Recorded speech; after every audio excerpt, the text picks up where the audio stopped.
Hello BookTube, hello friends, welcome to Lizzie Faye Loves Books. I'm Elizabeth, and in this video I'd like to do something a little bit different than what I usually do. I'd like to focus on one particular author who happens to be one of my all-time favorite authors, and her book series is my favorite book series of all time. And of course I'm talking about Jan Karon, who is the author of the Mitford series, and in this video I'd like to tell you a little bit about her books, including her children's books, and also I'd like to give you my recommendation for the reading order of these books. Now, for the most part, I'm going to recommend to you reading the series in publication order, but the reason I even feel like it's necessary to bring this up is because the information on Goodreads is a little bit confusing. It has been updated a little bit and corrected as far as I'm concerned, and the recommended reading order of these books can still be a little bit confusing for reasons that I will attempt to explain as we go along in the video. So the series is called the Mitford series, or the Mitford years. I was first introduced to this series by my mother. I'm not sure exactly when she discovered the series, but this first book was published in 1994. I would imagine that she started reading these within the first few years of them being published. And I was an adult already in the late 90s, living on my own in Florida, and when I would visit Oklahoma, I would see the set of Mitford books on her bedside, and I would ask her about them. She would tell me about them, and she would tell me, how good they were.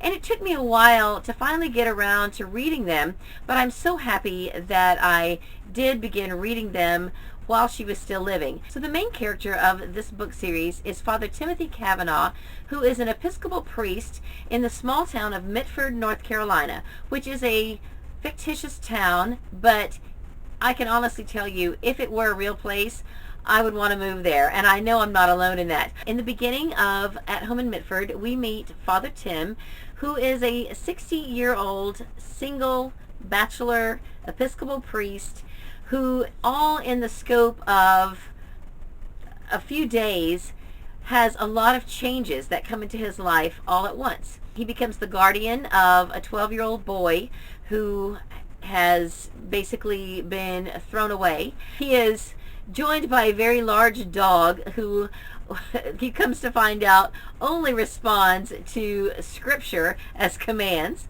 And then he gets a brand new neighbor across the hedge who later becomes his wife. Then you get to meet gradually all the characters in the town of Midford and the surrounding countryside, and you come to love them. They are just such fantastic people with so much to offer and so much love and community and spirit, and I cannot tell you how much these books have touched me. Now, it's very rare that I have met anyone who did not like these books. In fact, the only complaint I've ever heard from a friend of mine who tried reading this first book, she said that it was too slow.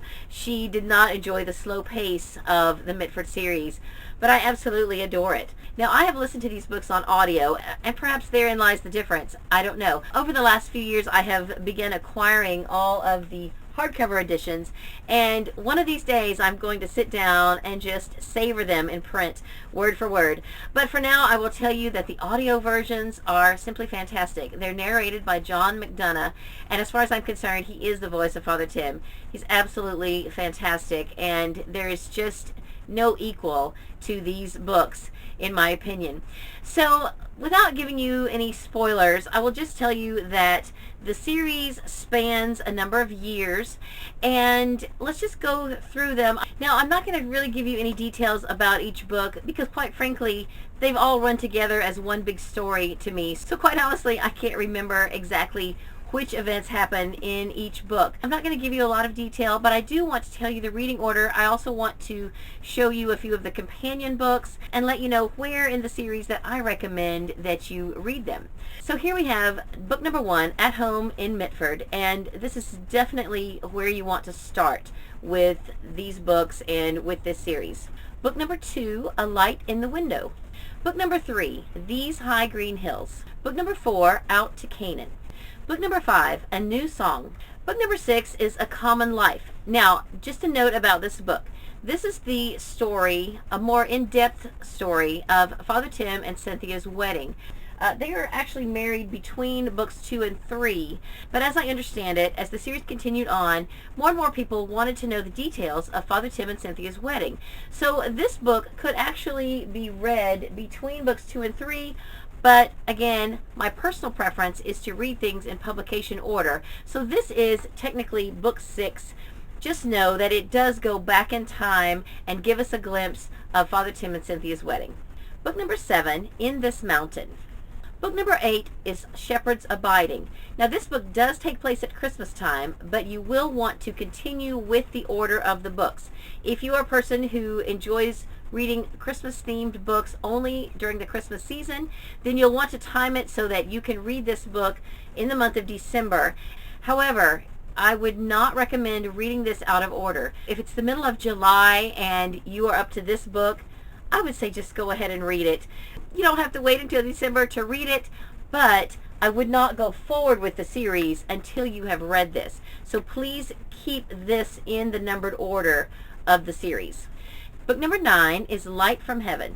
Okay, now here's where the confusion comes in.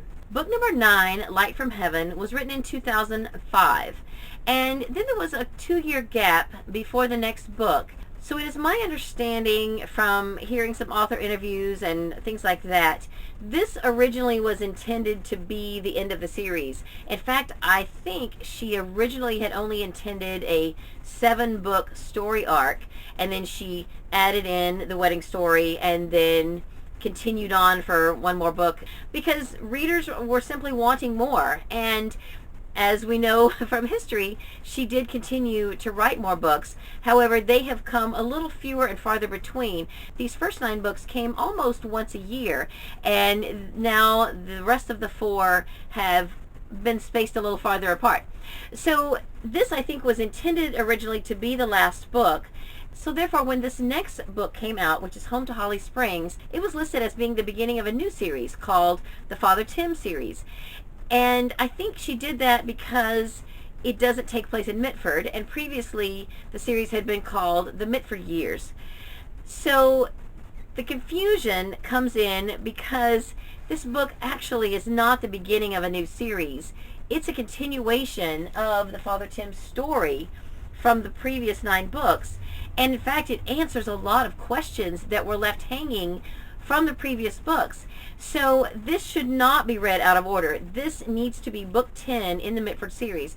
And it used to not say that on Goodreads. Now it's been corrected. So if you just look up Jan Karon Mitford Years, you will see the 14 books in the correct order. However, when you scroll on down to the right, it says 2 series, and it says 14 books in the Mitford series, and then it has Father Tim novels 2. Well, these 2 Father Tim novels are really a part of the bigger story arc, and this book, Home to Holly Springs, even though it doesn't take place in Mitford, it is definitely a very big part of the Father Tim story. In this book, Father Tim goes to Holly Springs, which is the town of his birth, and looks into his past. He wants to come to terms with his relationship with his father, who is now deceased, and he is able to find answers to many of the questions left unanswered in the rest of the series.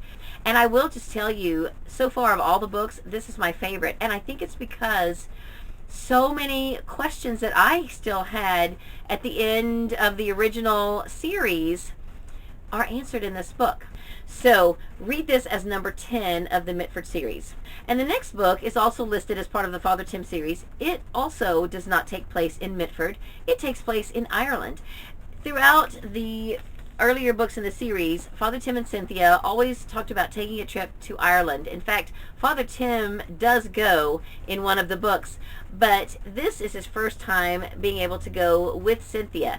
And he is of Irish descent, so he has family there and relatives there. And in this book, Father Tim and Cynthia go to Ireland, and the book takes place there. Now, this is probably my least favorite book, simply for the fact that I miss the Mitford residents. However, it's still a fantastic book. The characters from this book are wonderful, and there is a wonderful story in this book. Definitely don't skip this one, but just know that it doesn't feature the same quirky Mitford characters. It features some quirky Irish characters. So this is book 11 in the overall series. It's called In the Company of Others.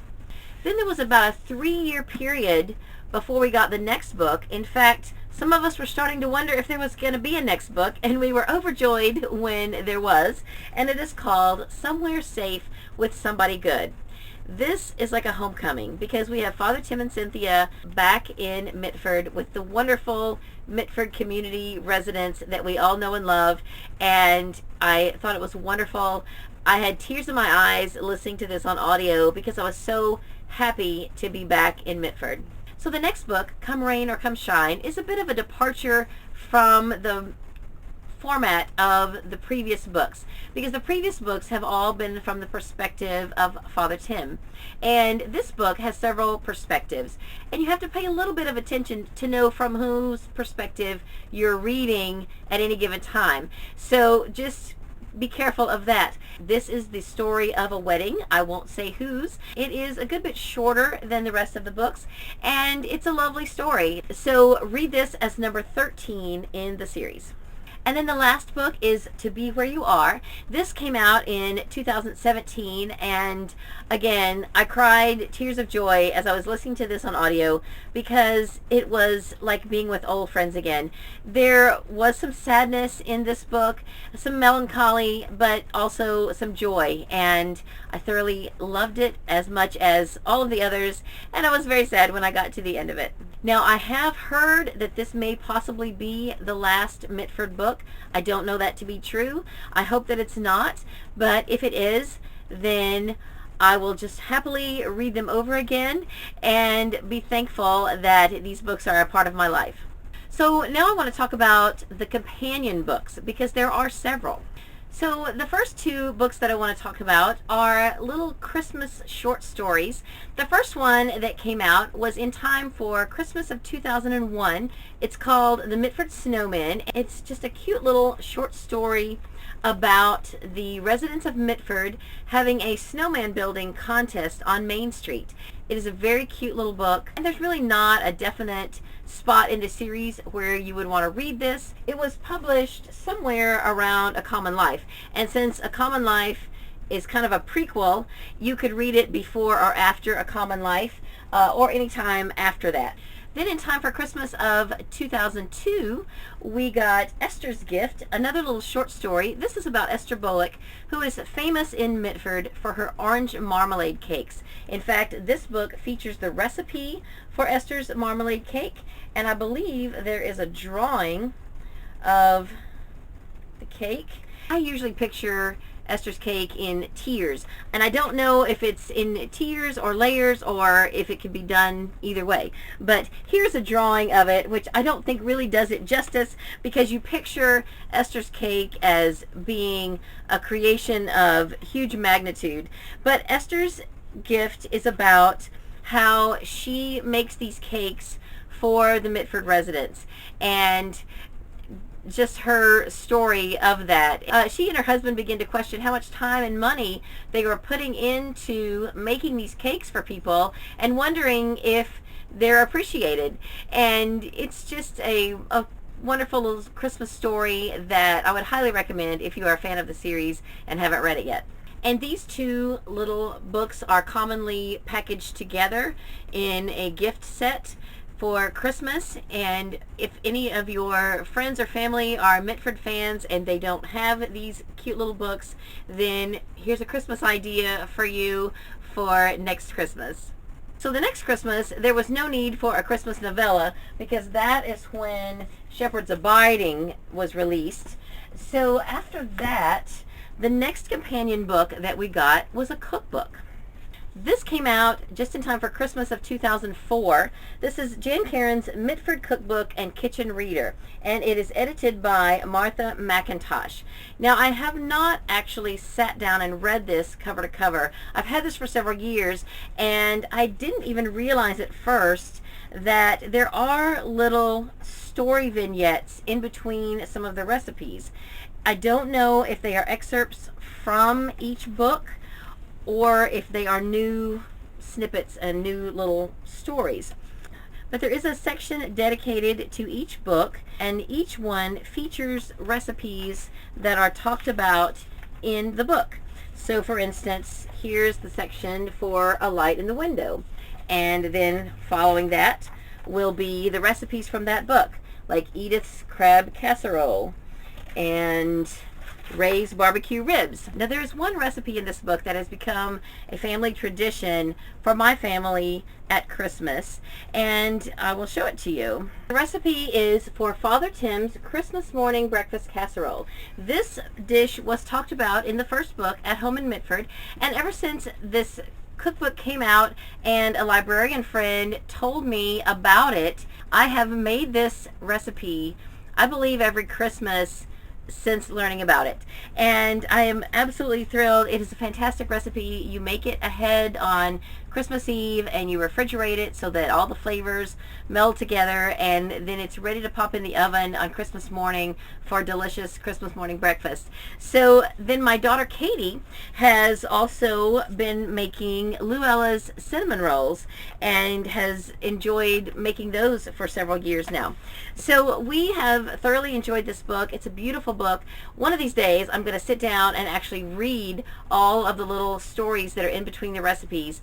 I absolutely love having this book on my shelf. I was just looking through this book this Christmas and I thought this would be kind of fun to do, you know, a Julie and Julia thing with, and just cook my way through these recipes. Maybe I'll do that one of these days. It's really a fantastic book, and I highly recommend having it on your cookbook shelf. And then on the back is a beautiful picture of Jan Karon. This is the Mitford Bedside Companion. This book was published in 2006 after A Light from Heaven, which is book 9. So this is basically a compilation or a treasury of wonderful moments from each of the books up through Light from Heaven, and so it should not be read before any other books, any of the first 9 books in the series. In fact, when my mother received this book for Christmas, she was a little disappointed because, like many Mitford readers, she wanted something new. However, when I got a copy of this book, I was very thrilled because I love to be able to just flip through this book and read little snippets here and there from so many of the wonderful moments from the Mitford series. So I think it's a fantastic book. It's just a very beautiful compilation of some wonderful moments from Mitford. It has a gorgeous cover. There is also a map of Mitford on the end papers. And for a Mitford fan, this is just a wonderful book to have. I have not sat down and read this book from cover to cover either, but it's on my list to do that. 2 other companion books that I have read are Patches of Godlight and A Continual Feast. These books are both supposed to be Father Tim's journal of quotes and snippets of things that he wants to remember. These are not part of the series, and there's no particular place in the series where you need to read them. Patches of Godlight was published in 2001. It was published in the same year as A Common Life. It could really be read anytime. I would probably say read it sometime after A Common Life. In fact, I didn't read it until I had read all of the series, but it could certainly be read sooner. There are no chapters in this book. These are basically just quotes from some of Father Tim's favorite philosophers, authors, and so forth, and things that he would have wanted to remember. So it's basically a nonfiction book. And then this book, A Continual Feast, is more of the same. It is a compilation of quotes and scriptures, things that Father Tim wanted to remember. And of course we know Father Tim is a fictional character, but this is as if Father Tim had compiled this and written it out in his own handwriting. So it's a very, very nice book. I have it tabbed because there are a lot of quotes in here that I wanted to remember. This one I didn't actually tab, but I have lots of bookmarks in places where I wanted to be able to go back and find some of my own favorite quotes that I got from these books. So these could really be read anytime, but you know, it's up to you when you would want to read these. For publication order, Patches of Godlight, came either before or after A Common Life. And then A Continual Feast was published in March of 2005, which was right before Light from Heaven. Now, in the description, I will go ahead and type these in publication order as best as I can figure out from the Goodreads entries and everything. But really, the main things you want to read in order are the main series, and these companion books, there's some leeway as to when you want to read those. Now, of course, the newest companion book that I just did a review on in a video a few days ago is Bathed in Prayer. This is a compilation of excerpts from each of the 14 books, and it focuses on the spiritual aspect of the Mitford series. And there are potentially spoilers in here for the other books. So really, it would be best not to read this until sometime after you've finished book 14. And it's really a wonderful book to read, for me anyway, a few years after I've finished the books. And it's just a wonderful way to revisit the characters and take a walk down memory lane. So I'm not trying to tell you to wait 15 years to read the book. I'm saying I would not read the excerpts from a book that you haven't read. So if you've read the first 5 books, then you could pick this up and you could read the excerpts from the first 5 books. But try to resist the temptation to read further if you don't want to be spoiled for the happenings that are going to happen in the later books. All right, I have 2 other companion books that are related to the series. Now, in this series, Father Tim's wife Cynthia is a children's book author and illustrator.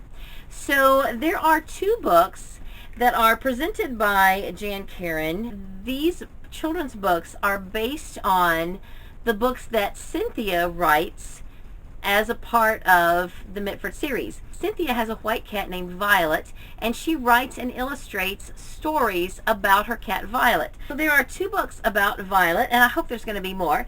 The first one is Violet Comes to Stay, and as you see here, Jan Karon, the author of the beloved Mitford series, presents Cynthia Coppersmith's Violet Comes to Stay.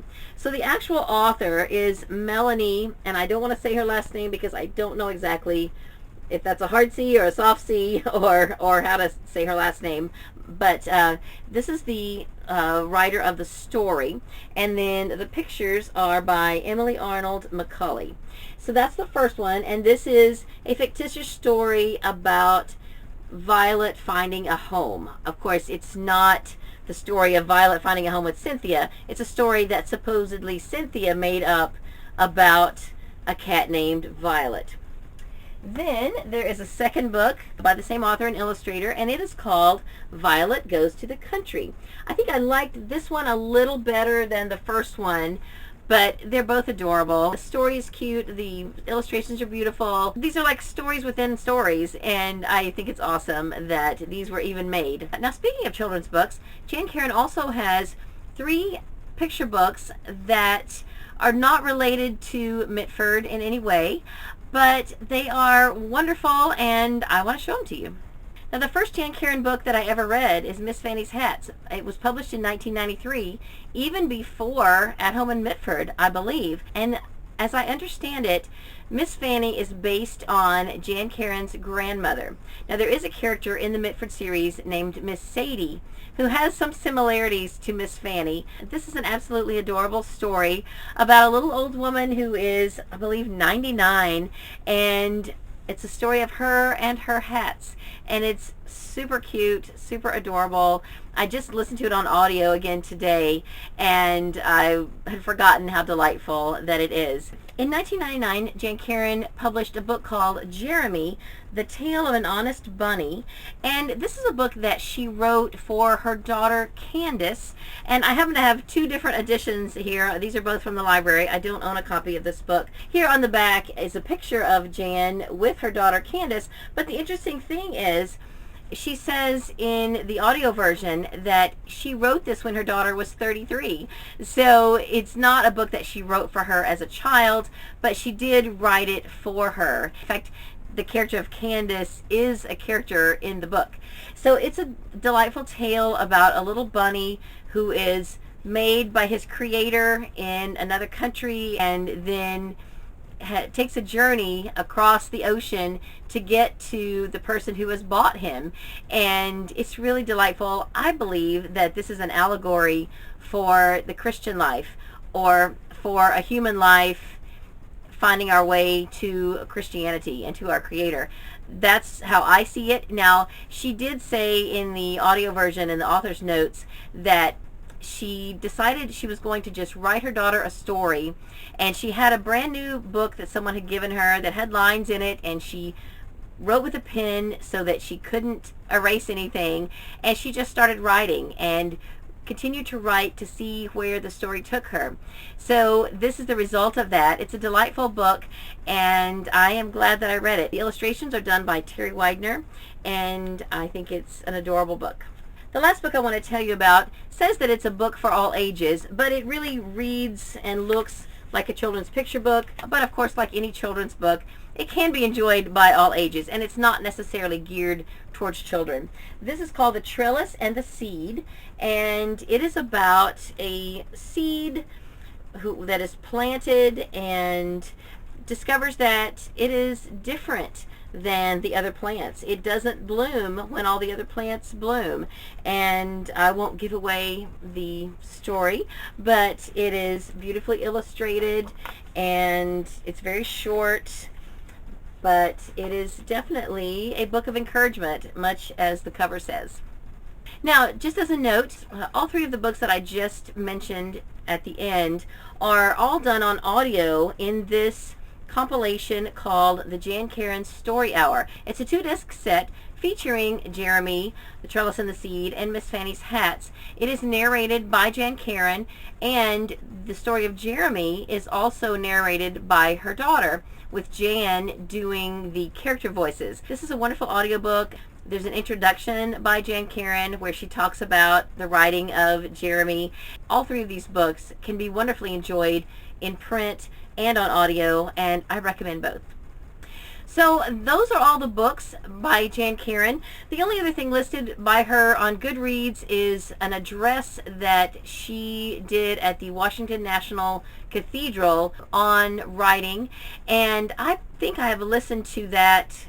Some or all of it, I believe, was on her website years ago. I don't know if it's still there, but I'm pretty sure I have listened to most of that, and it's very interesting. Also, if you listen to any of her books on audio, there are a few of the older versions that have author interviews on those books. So I've been able to learn a little bit about her and her writing life through listening to those. And also, she has a very lengthy bio on Goodreads that you can read as well. It talks about how she started a career in advertising at the age of 18, even though she had been a writer as a young student and won awards for her writing. She sort of left that behind to embark upon a career in advertising. So at the age of 50, she left her award-winning career in advertising and returned to her roots and her desire to write. And this is the result that we have been blessed with, and I'm so thankful. So that is all I have for this video. If you haven't ever read At Home in Mitford or anything from Jan Karon, I hope that you will check that out. You can even find it abridged on audio, narrated by her, whereas most of the books are narrated by John McDonough in their entirety, and that can just give you a taste of what the books are like. So that's all I have for this video. I hope you're having a great day. Read a good book, and God bless you.